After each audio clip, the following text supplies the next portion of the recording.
అవగాహన లేకుండా మరి కొన్ని ఆ మాటలు మాట్లాడటం, మరి కోర్టు సమన్లు ఇచ్చిందంటాం. కంపల్సరీగా ఆయన అసెంబ్లీ సమావేశాలకి వచ్చినా రాకపోయినా ఈ అవగాహన సదస్సుకు మటుకు కంపల్సరీగా రావాలి అని నా వ్యక్తిగతంగా నా ఉద్దేశం. ఎందుకంటే మరి ముఖ్యమంత్రి చేసిన వ్యక్తులు ఏది పడితే అది ఎలా పడితే అలా మాట్లాడటం సమంజసం కాదు.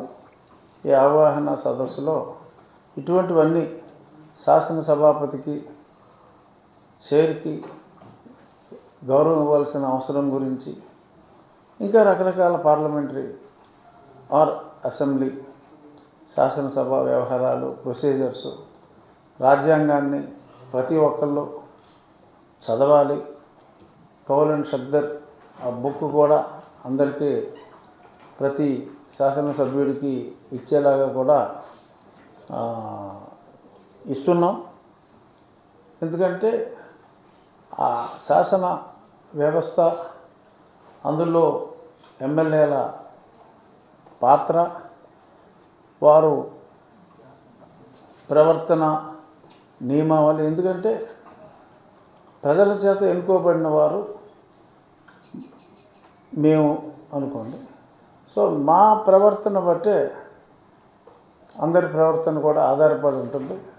సో కాబట్టి మరి గతంలో తగులాడుకునే విధంగా కాకుండా హుందాగా మా సభాపతి గారు సభను నడిపించాలి అని ఒక కృత నిశ్చయానికి వచ్చారు. అందులో భాగంగానే ఈ అవగాహన సదస్సులు హుందాగా జరుగుతాయి, మర్యాద పూర్వకంగా. మరి గతంలో మీరు చూశారు, ఎవరైనా బూతులు తిడితే ఆహా మనసు దోచావనే మాటలు, అటువంటివి ఏమీ ఉండకుండా సభ గౌరవ సభలాగా, ఏదైతే ముఖ్యమంత్రి గారు కూడా ఆ రోజు గౌరవ సభగా మారాక వస్తానన్నారు, ఖచ్చితంగా ఇది గౌరవ సభగానే ఉండాలి.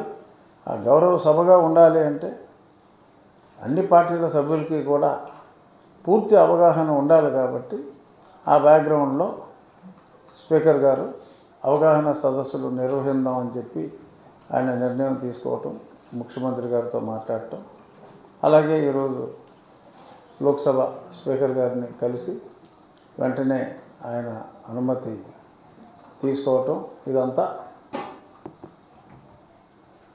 అనుకున్నట్టుగా జరుగుతుంది.